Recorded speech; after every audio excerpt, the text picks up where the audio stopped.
सर्व व्यासपीठ उपस्थित ह्या जिल्हा परिषद आणि पंचायत समिती गणातील सर्व माझे मतदार बंधू आणि भगिनी, मला वाटतं सगळ्यांनी त्यांच्या भाषणामध्ये बरंच काही सांगितले. तर मला वाटतं वहिनी साहेब सांगायसारखं राहिलंच नाही.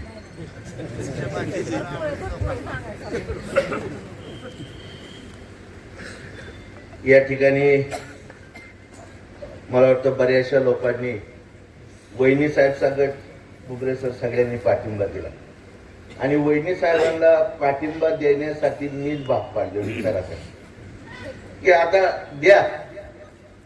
आता आपण रिटायरमेंटला आलेलो आहोत.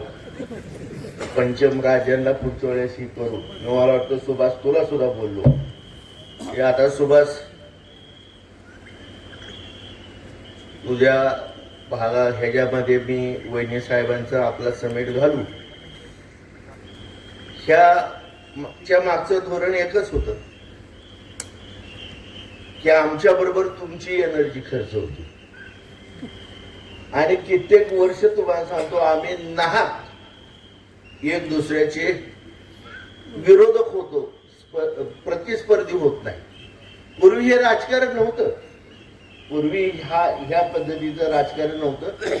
पूर्वी नामनिर्देशन पेपर भरल्यानंतर ते निकाल लागेपर्यंत एवढंच राजकारण असायचं आणि ते झाल्यानंतर सगळ्या गोष्टी खेळीमेळीचं वातावरण, निष्ठा काकरी धरून चालायचं ही तत्व तुम्हाला सांगतो त्या काळातल्या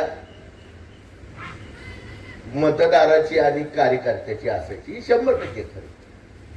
पण दूषित भावना, सूडबुद्धी, अहंकार, मीपणा असले सर त्या काळात नव्हतं. सरांनी सांगितलं कैलासवासी नामदेवराव जगतापांच्या राजकारणाही त्याला माहिती, माझंही माहिती. मी तर त्यांचा मुलगा आहे, त्यांचंही राजकारणाला मी बघितलंय साक्षी आणि माझ्याही राजकारणाला मी जाणवलंय, बघितलंय आणि साक्षी बी माझ्याबरोबर घुमरे सर घेऊ. एवढ्या खालच्या पातळीचं राजकारण नव्हतं त्या काळात आणि त्यातनं कुठं तरी तुमच्यामध्ये कटुता निर्माण होऊ नये म्हणून वहिनी साहेबाचा आणि सुभाष साहेबाचा मेळ घालू. आमच्यावर भरोसा ठेवू नका. आम्ही कवा बी एक फूट कवा बी भांडू. त्यामुळे ते मी तुमच्याकडे बघून तुमच्यात होऊ नये म्हणून ही मेळ घातला गुबरे सर. ही वस्तुस्थिती सांगतो. त्या ठिकाणी मला वाटतं बऱ्याचशा डॉक्टर लोकांनी डॉक्टर आहेत, वकील आहेत, त्यांनी पाठिंबा दिला. सध्या धंदा परवडत नाही का? कारण सर हे आमचं क्षेत्र आहे. 1ली ते 12वी या लोकांसाठी खरं राजकारण त्याच आम्ही गोड नाव ठेवलंय समाजकारण. आमचं आम्हाला करू दे की राव. तुम्ही आईबापाची एवढी स्टेट पाणी पैसा खर्च केलाय, डॉक्टर झालाय, वकील झालाय, बघा की त्यांना आम्ही तुमच्या धंद्यात आलो. अरे गाव वकील साहेब आम्ही बोललो तुमच्या भानगडीत. बरं आमच्या धंद्यात तुम्ही आला तर तुम्हाला परवडणार नाही. तुम्ही फक्त एकाच चाकुरीत शिकलाय, आमच्या लय चाकुरी आहे. आम्ही डांबरीने बी चालतो, खडीने बी चालतो, पाऊल वाटेने बी चालतो. बुवा खरे खोट आहे. बुवानी मागाशी सांगितलं, बुवानी मागाशी बोलताना की काय पहाट आबाच्या बाबतीत काहीतरी निर्णय घ्यायचं पहाट तुम्हाला वाटलं आणि तुम्ही सकाळी आबाला बोलता. मला तर निम्या रात्रीच वाटलं. म्हणजे आमच्या चाकुरीतनं हे घडलं पाहिजे. आणि ह्या सगळ्या गोष्टी करत असताना आता हे राजकारण आम्हाला कुठंतरी थांबवायचंय, जनहिताचं करायचं. माझ्यावर जे संस्कार झाले, मी जे राजकारण बघितलं ते एवढं खालच्या पातळीचं आणि घाण राजकारण मी कधी बघितलं नाही. की ज्या राजकारणामध्ये नरकाने सुद्धा नाकाला पदर लावावा एवढी घाण ह्या राजकारणात झाली. आणि त्याच्यामुळे तुम्हाला सांगतो दुर्दैव एवढे की तुम्हाला सुद्धा त्याची फळं भोगायची पाळी आली. कारण तुम्ही दिशाहीन झाला, त्यामुळं तुमच्या दशा झाल्या. आणि जर अशाच पद्धतीने चालत राहिलं तर भविष्य काळामध्ये ह्याच्यापेक्षा वाईट दिवस आल्याशिवाय राहणार नाही आणि येणारच आहे. कारण तुम्हाला सांगतो, काळाची पावलं त्या दिशेने चालू आहे. आणि कुठंतरी आपण आपल्या तालुक्यासाठी एक चांगलं योगदान द्यावं म्हणून मी तुम्हाला सांगतो, या ठिकाणी त्यांना सगळ्याला पाठिंबा दिला. घुमरे सरांनी सांगितलं की भाऊ, आता आपल्या वाद नाही आमचा, विचाराच्या मतभेदामध्ये आपण चुकीच्या लोकांना पद द्यायला लागलो. त्यामुळे ह्या तालुक्यातल्या होणाऱ्या उद्या वाटोळ्याच्या पापाला आपण जबाबदार राहू. तर आपण व्यवस्थिशीर जरा एका विचाराने चालू. आणि मला तो योग्य विचार वाटतो. ठीक आहे म्हणलं सर, काय हरकत. आता मगाशी बऱ्याच गोष्टी झाल्या. आता तालुक्याचं आपले आडमुठ आमदार त्यांनी सांगितलं की मला यातल्यालाच पाहिजे. आता ही वर एवढे बसलेली, तुम्ही सगळे बसलेले, म्हणजे निसर्ग नियमाप्रमाणे बोंबले सर आपण येताना एकटं चालू आहे, जाताना एकटेच जाणार आहे. दादा गेले ना, कोण गेलं का बरोबर, एकटेच गेले. मग येताना ह्याच्या बरोबर ती मला वाटतं तो तळेकर देव्या ही 7-8 जण आणि जाताना ही जाणार आहेत का, म्हणून हे सारखा वरडतो, एकला पडलो एकला पडलो. बर, कारखान्याला जर पैसे मिळाला तर ही म्हणला असता का, एवढे मोठे पैसे आलेत, मी एकलाच पडलो, ह्यांना बोलवा ह्यांना बोलवा. चित्र बदलायला असत. आजीनाथ सहकारी साखर कारखाना ज्या वेळेस आमच्या ताब्यात तुम्ही दिला 2000 साली, 2001 ला, त्यावेळेस कारखान्यामध्ये पहिल्यांदा आम्ही चेअरमन कोणाला करायचं आणि कसं करायचं ह्या वाटाघाटी चालत असताना त्यावेळेस ठरलं होतं की बाबा प्रत्येकाला 1.5 वर्ष द्यायची, पहिला आणि दुसरा, आणि शेवटच्याला 2 वर्ष द्यायची. बरोबर आहे सुभाष. आणि जागेच्या वाटाघाटी चालल्या. मग रावसाहेब भाऊंची तब्येत बरोबर नव्हती, पहिली त्यांना 1.5 वर्ष द्यायची होती. त्या वाटाघाटीत सर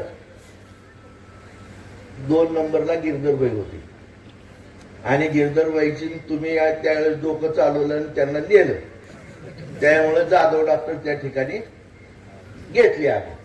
आणि 3 नंबरला बापू शेवट राहिल्यानंतर त्यांना 2 वर्ष द्यायची. हा आमचा क्लिअर फॉर्म्युला ठरला होता. ह्याच्यात कुणी हस्तक्षेप करायचा नाही. आणि माझं एकच म्हणणं होतं की ज्या शेतकऱ्यांनी एवढ्या विश्वासाने आपल्याला जो तो कारखाना दिलाय, तेवढ्याच विश्वासाने तो कारखाना, त्या कारखान्यात केलेला कारभार आणि त्या कारखान्यात त्याच्या कष्टाचं मोल आपण द्यायचं. बऱ्याच जणांना त्या गोष्टी खटकत होत्या. सुभाषला उमेदवारी सगळ्यांनी भागातनं नाकारली. तो इतिहास दांडगा. याला चालणार नाही. सुभाषलाच घ्यावं लागल तरच युती होईल, नाहीतर युती होणार नाही. हे आमच्या रक्तातला गुन्हा आहे. बंधून जुनी माणसं इथं राहिली नाहीत, घुमरे सर साक्षीला आहेत. जगताप गटाचा हा गुण आहे. आम्ही नेहमी तुम्हाला सांगतो, सामान्यातला रस्त्यावरचा माणूस आम्ही देवाऱ्यात बसवतो आणि त्याच्या हातून तुमचा नवस पूर्ण करतो. आम्ही घरातलं नाही चालवत. भाचाचे, पोरगाचे, आमकाय तमकाय असं आम्ही आणत ना. कालची युती त्यामुळेच फुटली. जीवर गट मला वाटतं चिकट आणलं म्हणजे आमच्या भयाला तिकीट पाहिजे. बर, वांगी गटात म्हणजे आमच्या भाच्याला तिकीट पाहिजे. पलीकडल्या तुम्हाला सांगतो त्या शेलगाव त्या गटात म्हणले ते अतुल पाटा म्हणजे घरातली 4-5 काढली. मग तुम्हाला सांगतो आता माझं डोकं चाललं तर सरळ, नाही तर काय आता तुम्हाला माझी ओळख सांगायची गरज नाही.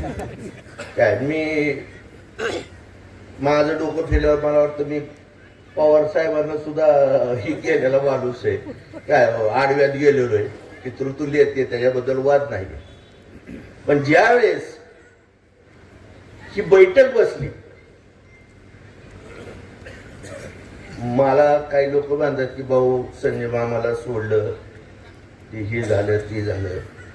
मला काहीच गरज नव्हती. मी मगाशी ज्यांचा उल्लेख केला, राजकीय उल्लेख, विश्लेषक, विचारवंत आमचे तानाजी बापू, त्यांनी मला सांगितलं आता कुणाची भाऊ गरज नाही, 50,000 मामा निवडून येणार. आता एवढ्या मोठ्या अभ्यासून सांगितलं मी बसलो जेवढकडे चालला तुझ्यामुळे गेलो काय एवढ्या जे आहेत लोक. नाही तसं नाही ना, तू सांगत होता मी बी सांगतो म्हणजे तुझ्यावर टीका करीत नाही. तू किती हुशार आहे, लोकांनी तुला ध्यानात ठेवा म्हणून तुझी ओळख करून देतो. मग ह्या गोष्टीच्या घडल्या काय, ह्याला अनेक कारण असतात. काय बऱ्याचशा गोष्टी पडद्यावर असतात, घडतात आमचं. वहिनी साहेब होते, वहिनी साहेबांना मी क्लिअर सांगितलं, वहिनी साहेब ह्याच्यामध्ये सगळं नाटक चालू.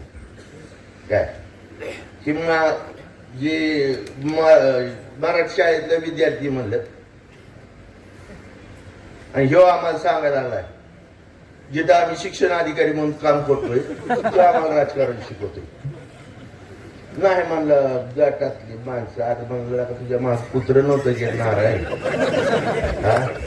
आणि त्यावेळेस तू माझ्या पायावर पडून राहायचं म्हणलं नाही. वहिनी साहेब तिथे मोहिते पाटला सुद्धा म्हणलं ही खिशात ठेवलेला इचू या तोंडावर सांगितलं.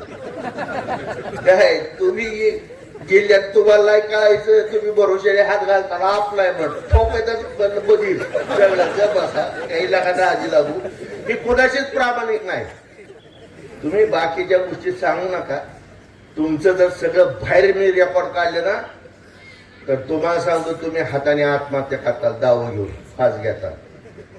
बऱ्याच गोष्टीला सुभाष माझ्या बरोबर साक्षीला आहेत, त्यांनी सुद्धा शपथ घेऊन सांगावं त्याच्या आई वडिलाची जर मी खोटं बोललो तर.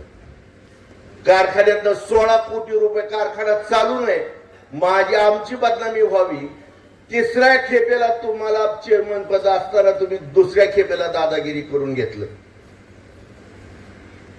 कारखान्यावरती छावणी चालू होती, अख्खं छावणीचं शेण भरून तुम्हाला सांगतो सुभाष नेलं का नाही राहणार. असा थर केला की तुम्हाला सांगतो ट्रॅक्टरचा डबल पलटी नांगर वरनं चालायचा, खाली जमिनीला टेकणार, शेणावरच चालायचा. मी खाता देता मला काय राहू इतकं शेण म्हणजे 25-30 एकर रान वर हे झालं. मी म्हणलं तुला सांगू का सुभाष, कर्माचा सिद्धांत लय दांडगा असतो, तू बघत राहा. बोंबलेचा एवढा पाऊस झाला, एवढा पाऊस झाला. काय ब्रेड पाव माहिती ना, ब्रेड त्याचं स्लाइस कसं असं पाण्यावर करावतं तसा अख्खा शेणाचा थर तुम्हाला सांगतो उजवे चालला ना. आम्ही सगळे असं वड्यावर बघत उभा. काय खरे खोटे सुभाष बिअरला का बक्की लागा. ते आता त्या कारखान्याचा जीसीपी काय बाच्याच्या रानातच गोविंद बापूंनी शहीद करून टाकला. कारखान्याचा जे जीसीपी होता तुम्ही बघा रेकॉर्डला, तो जीसीपी शहीद झाला त्यांच्या बाच्याच्या रानात. काय म्हणतो आपल्याला डायसपेक्षा मोठे उठे काढायचे म्हणजे कसा राहायचं. जीसीपी लावून तुम्हाला सांगतो भंगार तारा फेरा सगळ्या काय. अरे प्रामाणिक राहा. मोहिते पाटलांना मी असं सांगितलं होतं, वहिनी साहेबांनी तुम्ही तोडगा काढला. आमदारकी देत असताना आम्ही धैर्यशील भैया हा मला म्हणला, आता मला उभा राहायचं, मी काय करू? मी म्हणलं आता तू चौकडून आराळ झालाय काय, तू आपलं बारामतीकडे जा, आपल्या जुन्या म्हाताऱ्याकडे पाय धर, त्यांची तुतारी घे. म्हणलं मला तिथं जवळ सुद्धा उभा करणार आहे. चल मी आहे साक्षीदार, तुला काय करायचं म्हणलं, रेवडीवाल्याला गोडदानदार, चल जाऊ म्हणलं. मग आम्ही गेलो दोघं. पवार साहेबाला विनंती केली, मोहिते पाटलाला बोलवलं, ते आले. तुम्हाला सांगतो ते हे जे मोहचे माजी आमदार रमेश कदम ते बसलेले होते, त्यांची मुलगी बसलेली होती, बरीचशी बसली. म्हणलं साहेब त्याला एक वेळ द्यायची संधी. त्यांनी माझ्याकडे बघितलं, त्याच्याकडे बघितलं. बर तुमचं विचार. धैर्यशील बाई खासदार उठले म्हणजे साहेब आम्ही सबमिट केला आणि आम्ही 100% ही जागा जगताप साहेबांना आम्ही मिळून नारायणला निवडून आणू. परमेश्वराला स्मरून सांगतो, माझ्या आई वडिलांचा, आणि त्यांनी त्याच्या लेकरात शपथ घ्यावं. पवार साहेबांनी त्याला तोंडावर सांगितलं, प्रामाणिक राहशील का, इमानदार राहशील का, एवढं मोठं त्याग तुझ्यासाठी करायला लागेल. मी म्हणलं साहेब, म्हणजे कसं कसं आहे तुमची ऍडजस्टमेंट? मी म्हणलं पूर्ण कारखाना तुम्ही म्हणला तर माझ्याकडे. मोहिते पाटील म्हणजे ठीक आहे. पवार साहेबांनी मला त्यावेळेस सांगितलं की मी तुला NCDCच्या ह्याच्यात त्याच्यामध्ये हे करतो, पुनर्जीव काय म्हणतो आपण, OTS करतो, पैसे देतो, 5,000 टनी तू कर ऊसातला कारखान्यात. मला त्या कारखान्यात माझ्या भावना आहेत काय, आणि मी अजितलाही बोलतो, तेव्हा दादा होते, आणि तुला तिथं हे करून कारखाना चालू करायसाठी मदत करतो. मी साहेब मी 1 नंबरनी कारखाना चालून दाखवत, आणि म्हणले 5,000 टनी आपण आधुनिक पद्धतीने करू, माझी मदत तुला जयंत राहील, माझा शब्द आहे. धैर्यशील बाया देखत म्हणजे तो म्हणला त्यांना द्या, ती करते, त्यांचा अनुभव आहे म्हणला द्या. झालं. पंचायत समिती, जिल्हा परिषद म्हणलं 3 गट, त्याचे 3 गट माझे. ठरलं कसं करायचे. मी म्हणलं कोणचे 3 आणि कोणचे मी 3 घ्यायचे आणि त्यांनी घ्यायचे नाही, साधा सोपा फॉर्म्युला.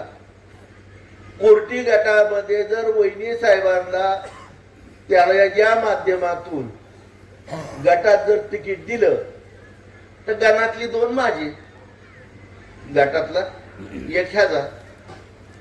गटात माझा 1 दिला तर गणातले 2 ह्याचे. आम्ही अशी वाटणी केली, कारण ही वाटणी करणं भागच होतं, पैदासच प्रामाणिक होती काय. म्हणजे ही अशी वाटणी केली तरच निवडून येत्या कोबरे सर काय, ही जावळा घालावा लागतात म्हणजे एक दुसऱ्या तरी ही व्यवस्थित चालते. आणि या अशा वाटण्या झाल्या, सगळ्या गोष्टीला कबूल झाला. वैने साहेब म्हणते तसं कारखान्याच्या ह्याला दिल्लीला, मुंबईला त्याला एकदा फोन केला, म्हणला मी बाहेर आहे, आणि म्हणलं 2 दिवसावर कारखान्याचं इलेक्शन आहे, काय करायचं, तू कुठे येईल म्हणलं सांग. ट्रम्प बरोबर ती चर्चा करतोय काय का, त्या ह्याच्याशी चर्चा करतोय, आमचं काय तो रशियाचं आपले पुतीन, हा त्या दोघात कुठे गुंतलाय का तू? कारण तुझ्या अकलीला म्हणलं तोड नाही, तुझ्या विचाराला, तुझ्या बोलण्याला काय. आणि त्या जर म्हणलं तू गुंतला तर दुसरं काही सुद्धा बोलू नको, नुसतं काय की म्हणलं. पहिल्या जुन्या रेकॉर्डिंग होत्या मला आठवत आहे का तुम्हाला? तुम्ही चालू नाही पिक्चरची टाकी त्याचे चालू घे दोन्ही सरांनी, त्या अशा अडकायच्या असंच करायचं, म्हणजे असं बोटाने टाकवावं लागायचं. बाळू पांढरे मग ही कॅसेट तिथं अडकली असेल सांग, आमचं आम्ही बघतो इथं. 2 दिवसांनी मोहिते पाटलाकडे बोलवलं. मग ह्यांनी वहिनी साहेबांनी मार्ग काढला, म्हणजे भाऊ आहे का, नका वाद घालू, आपलं रोगात गेलं. तुम्ही निम्मी शेड घ्या, ह्यांना निम्मी शेड घ्या. म्हणलं वहिनी साहेब तुम्हाला माहित नाही, ह्यांना मी कुळून पिलोय काय, ही एक तर 100% मला पाहिजे, नाही तर 100% मला द्या. बोललो का नाही तुम्ही? विचार. कारण ही फाटक्यात पाय घालणारी माणसं आहेत, मला काम करून देणार नाही. सुभाषला ज्यावेळेस मी व्हाईस चेअरमन केलं, 9 लोकांनी राजीनामा दिला. पैसे सगळे कारखान्यातले संपवले, इतकं रस्त्यावर आणला. सुभाष म्हणला भाऊ आपण हातबंद झालो, काय सुद्धा काळजी करू नको. म्हणलं 16 कोटी रुपये तो म्हणला तो गोबरे सर माझ्या पतसंस्थेतनं काढले. कारखाना चालवला आम्ही दोघांनी. काय तुम्हाला सांगतो, दादांनी, स्वर्गीय अजितदादांनी त्यावेळेस मला मोलाची मदतही केली. आणि आम्ही तुम्हाला सांगतो शब्द दिला होता की सोलापूर जिल्ह्यामध्ये जे भाव देतील उच्चांकी त्याच्यापेक्षा 1 रुपया आम्ही जास्त देणार. त्यावेळेस तुम्हाला सांगतो मामाने 1101 मकाईवर दिला. नाही आपण 1201, मामाने 1100 रुपये दिला, बबन दादाने 1200 दिला. बबन दादा सोलापूर जिल्ह्यात 1 नंबर ठेवले. मी माझ्या गरिबीने 1 रुपया वर दिला, पण शब्दाला मी कुस लागून दिला. 1 रुपयाने मी पुढे चाललो. कारखान्यात सर तुम्ही बी साक्षी आहेत. ज्यावेळेस इलेक्शन झालं, राजकारण यात काही नाहीये. 2.5 कोटी रुपये शिल्लक बी होते. मला वाटतं हार्वेस्टिंगचे 600 कोटी आपण हे किती 6 कोटी का काय हार्वेस्टिंगचे दिले, शेतकऱ्यांचे पैसे सत्य. सर्व धर्माचा आदर केला पाहिजे. सर्व धर्मामध्ये चांगलं सांगितलं, आणि जो सगळ्या धर्माचा आदर करतो तोच खरा धर्मी असतो, आणि जो करत नाही तो अधर्मी असतो. गमतीशीर गोष्ट आहे. आणि माझ्याच पुढे येतं तुझा बी प्रतिस्पर्धी प्रतीकच आहे. जाऊ दे, तुला कळलं पाहिजे. तर मला या ठिकाणी आपल्याला सगळ्यांना सांगायचं की आम्ही केलेल्या राजकारणामध्ये मी तरी बंधूंनो तुमच्या तालुक्यातल्या कुठल्याही लोकांच्या विश्वासाला तडा कधी जाऊन दिला नाही. मी कधी लबाड बोललो नाही. मी दिलेल्या शब्दाला कधी खोट लावली नाही. मग तुम्हाला सांगतो आम्ही विचाराने विभक्त असलेले गुरे सर कधी लावले का? बोललो तसाच मी चाललेलो. आणि राजकारणामध्ये कधीही जनतेची प्रतारणता मी केली नाही. या गोष्टीवर तर तुमचा विश्वास आहे. तुम्ही मला मत देताल न देताल तो भाग पुढचा आहे. पण मला एवढं माहिती आहे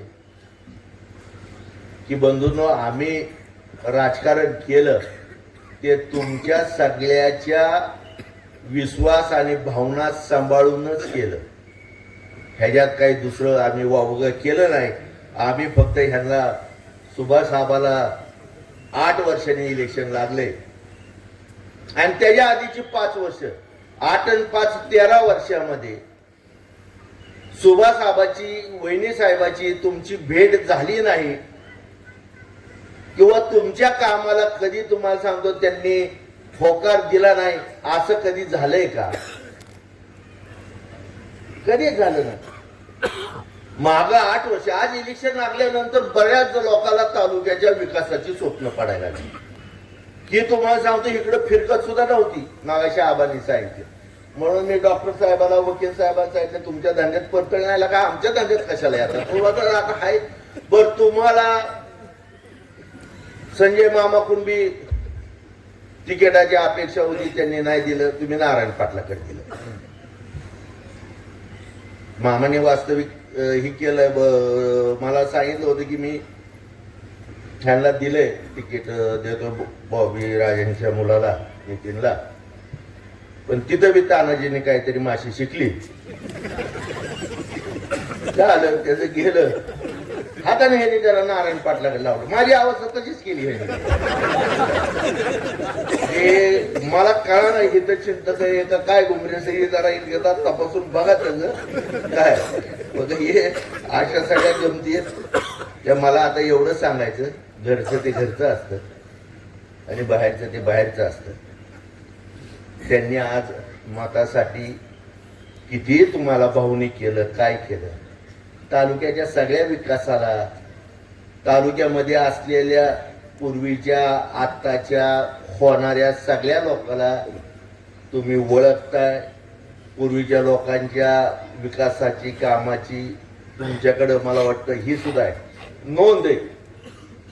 मला आता कुणावरची टीका टिप्पणी करायची नाही, पण मला एक तुम्हाला सांगायचं, खऱ्याच्या मागे जावा, पारखी नजर ठेवा. तुम्ही ज्यावेळेस या सगळ्या गोष्टी करता, मी काय म्हणतो मगाशी मला वाटतं कुणीतरी भाषणात सांगितलं तुम्ही हे काय सुद्धा नाही सुभाष.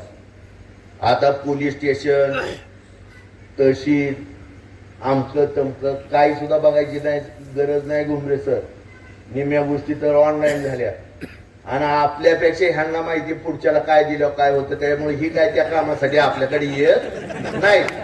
त्यांना माहितीये बीट हवालदाराला सांगितलं, साहेबाला सांगितलं, तिकडच्या तिकडे मिटतं, ते आपल्याकडे काय येत नाही. ह्यांचं फक्त एकच आहे, वेळेला लाईट द्या, चांगले रस्ते द्या, ह्यांच्या मालाला भाव द्या. कृषी उत्पन्न बाजार समिती माझ्याकडे सर मला वाटतं प्रत्येक वर्षामध्ये आमच्या बाजार समितीमध्ये 2 ते 3 हजार कोटीची उलाढाल होती.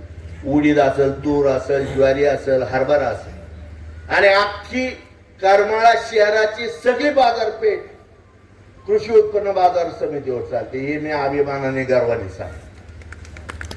ही वस्तूची शेतकऱ्याला भाव तुम्ही बघा, आजूबाजूच्या सगळ्या मार्केट कमिटीपेक्षा करमाळा मार्केट कमिटीचा भाव 100 रुपये 50 रुपयांनी जास्त असलाच पाहिजे आणि तो राहणारच. कुणी बी दाखवून द्या, करायची तुमच्यासाठी. आम्हाला प्रसिद्धीची गरज नाहीये. फक्त मी सुभाष आबाला सांगल की ह्यांचा माल रानापासून कारखान्यापर्यंत जायसाठी ह्यांच्या वाहनाचं वाटोळ होऊ नये, ह्यांच्या ऊसाच्या ट्रॉल्या रस्त्याला पलटी होऊ नये, ह्याच्यासाठी अतिशय चांगल्या क्वालिटीचे रस्ते करा. ह्यांच्या दहनाला वेळेला विद्युत पुरवठा पडण्यासाठी आता मला वाटतं लाईट कमी पडायला लागली, क्षेत्र वाढत चालले, त्यासाठी सोलर मिळवून देण्याचा पंतप्रधानाच्या स्कीम मधनं त्यांना सगळ्यांना आणि शेतकऱ्याला माहीत झाले. त्या गोष्टी द्या, आरोग्य द्या, सुरक्षा द्या, सुव्यवस्था द्या.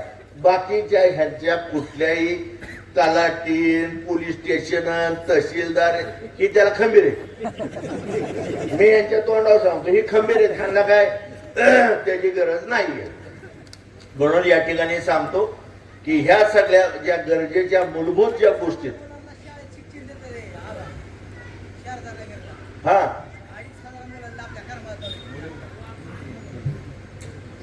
अरे बाबा मी तू मला कशाला हिसाब. मी त्याला सुभाष आबा गुरुवे कवाच म्हणत नाही, मी त्यांना धाकलं पवार म्हणतो. काय म्हणतो तुला मी विचारा कुठे दाखलं पवार असं म्हणतो. गुरुवे जरा आता करू तरी काय मी वर डोक्यावर तुम्हाला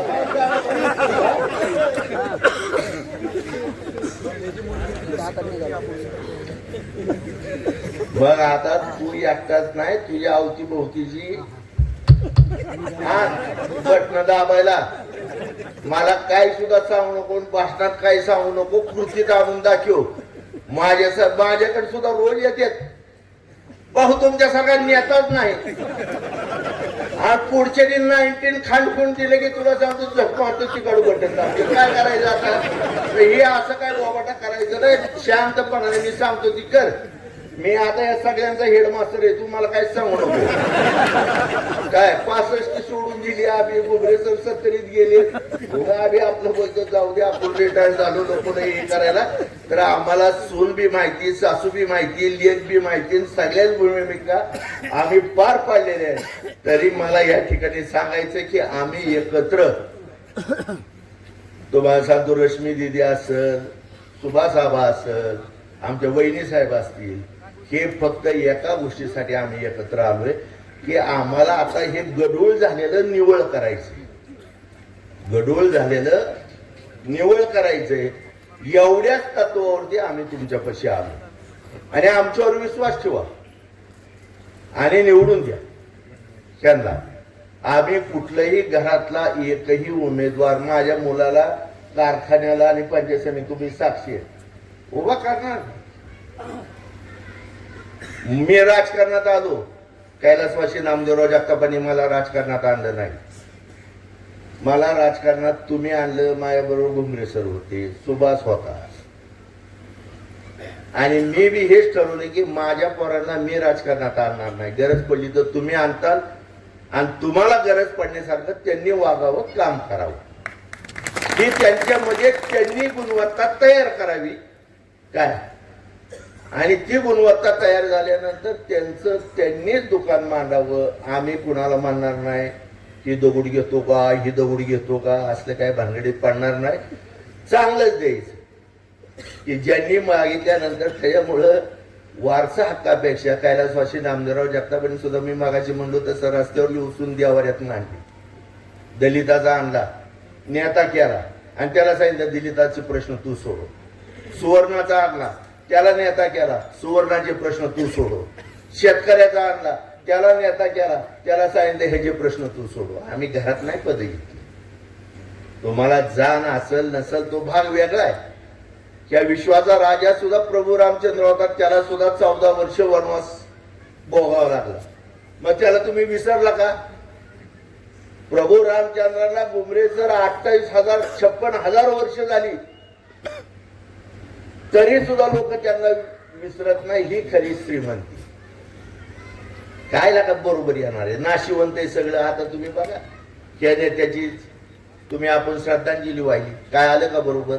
देह सुद्धा बरोबर येत नाही. येड्या हो, वरगाल, गरचील, रालल, बालगडी ही काय सुद्धा तुमचं नाही. फक्त गाडो वजन डोंकी वर्किंग तुमचं चालू आहे. पण मी सांगितलं म्हणून तुम्ही काय संन्यास घ्यायच्या भानगडीत पडायचं नाही. काय हे करावं लागणार आहे तुम्हाला, काय आपदावं लागणार आहे, त्याचं काय हे करायचं कारण नाही. तर या ठिकाणी कमळ घड्याळ दोनच आहेत ना? हो ना, म्हणजे घड्याळ आणि कमळ ह्या दोन घड्याळ, एक कमळाला हे द्या, मतदान द्या. उमेदवार चांगले पारखून घ्या. केबल पारखून घेताय, मोटर पारखून घेताय, रानातलं बिबियाणं पारखून घेताय, फवारणीचं औषध पारखून घेताय. मग 5 वर्षासाठी ही करतोय म्हणल्यावरती पारखून घ्यायला नको का? काय एवढं बी अक्कल नाही तुम्हाला? मग ती पारखून घ्या. तासाला बदलणारी 5 वर्षाला किती तुम्हाला मनस्ताप देतील ह्याचा बी विचार करा. काय त्या गोष्टीवरती लक्षात ठेवा. तुमच्यातलीच माणसं आम्ही तुमच्याजवळ दिलेली आहेत. आता मला इथनं जायचंय, तिथं बी एका लेखीचा प्रचार करायचा आहे, रश्मी दिदीचा. 2-3 ठिकाणी जातोय. ह्याच्या मागचा हाच फक्त फरक आहे की बाबा घाण काढायची. एकटं पडलं, एकटं देऊ पाठवून, त्याच्याबरोबर तुम्ही कुणी जायचं नाही. आणि त्यानेच तुम्हाला कबूल केलं एकटाच आहे, त्याला बायचं राह एकटाच. काय एका गावामध्ये पूर्वीच्या काळामध्ये घुमरेसर एक गोष्ट सांगतो. जावाई आलता सासरवाडीला, नवरा बायको दिवाळीचं सण. मग त्यावेळेस अडचणी असायची सुभाष.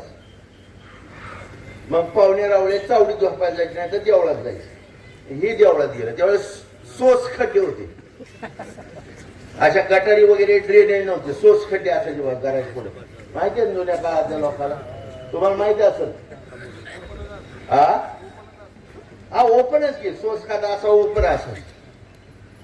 हे जावाई बापू देवळात गेले झोपायला. गावातली 10-5 होती, ती बी झोपली, सगळे झोपलं. हे निम्या रात्री म्हणलं घरी जातो कडे झोपायला. काय झालं त्याला माहित नाही, पण ती म्हणलं मी जातो घरी. ती बाकी म्हणली आज कुठं जातो निम्या रात्री? पड. काय म्हणले? पड इथंच. ती थोडा वेळ जो बसायची पुढं माहिती मी घरी जातो व्हायचे पड काय ते म्हणायचं थोडा वेळ जो बसायचं पुढं म्हणायचं मी घरीच जातो गेलं घरी पडलं शोष काढ्यात